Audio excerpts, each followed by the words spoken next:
My name is Jim Deutsch, and I'm the curator for the NASA program at the 2008 Smithsonian Folklife Festival. We're calling the NASA program 50 Years and Beyond, because 2008 marks the 50th anniversary of the National Aeronautics and Space Administration. NASA has very high name recognition, but I think the public doesn't fully understand and appreciate all that NASA does. And so we're trying to find a way to help the public better understand all that these people are doing.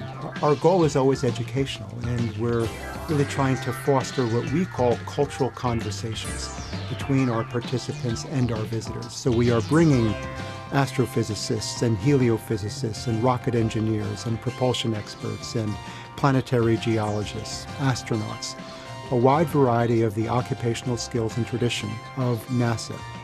When you're sending a mission to the distant reaches of the solar system, to Saturn or to Neptune or towards Pluto, we cannot send human beings. We are bringing people who work with robots. With NASA, they use lots of acronyms and initialisms. That's how they talk. For instance, they'll talk about the MS on the HST, SM doing the RMS in the EMU on an EVA. NASA is planning to return humans to the moon by the end of the next decade. And so we'll have people coming to the festival who are working on what's called Project Constellation, NASA's plan for returning human beings to the moon by the end of the next decade. One very interesting area at the festival will be what we're calling our Lunar outpost, a 40-foot by 80-foot area that we are recreating to look like the surface of the moon. And we're also going to have moon buggies. Every year in Huntsville, Alabama, at the Marshall Space Flight Center, they have something called the Great Moon Buggy Race, where teams of students design their own moon buggies and they race around a course of obstacles. So we are bringing several of these student teams. An important part of NASA culture is space art. So we are bringing to the festival several artists who have worked for NASA or who have been commissioned by NASA to create works of art.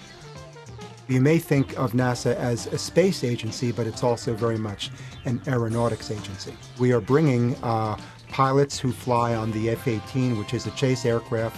We are bringing flight photographers, flight videographers, people who work with the next generation air traffic control. We're going to have a wide variety of family-friendly activities. One feature is we have a printed mission guide that'll enable our younger visitors to travel around the site, meet with participants, answer questions, and receive a reward at the end of completing their mission. One of our tents at the festival is devoted to oral histories, because we want to give the public a chance to talk about what their memories of NASA are, what NASA means to them, and what they think NASA will be doing 20, 30, 40, 50 years into the future. So our oral histories tent will have self-operating tape recorders. We're inviting the public to come in and share, 1 or 2 minutes of your memories of NASA, if you are my age, or if you are younger, to talk about what you envision for NASA in the future. I think that the Folklife Festival is a good way for bringing together all these different occupational skills. This is a great opportunity for our visitors to meet the people who do this work and better understand about our culture.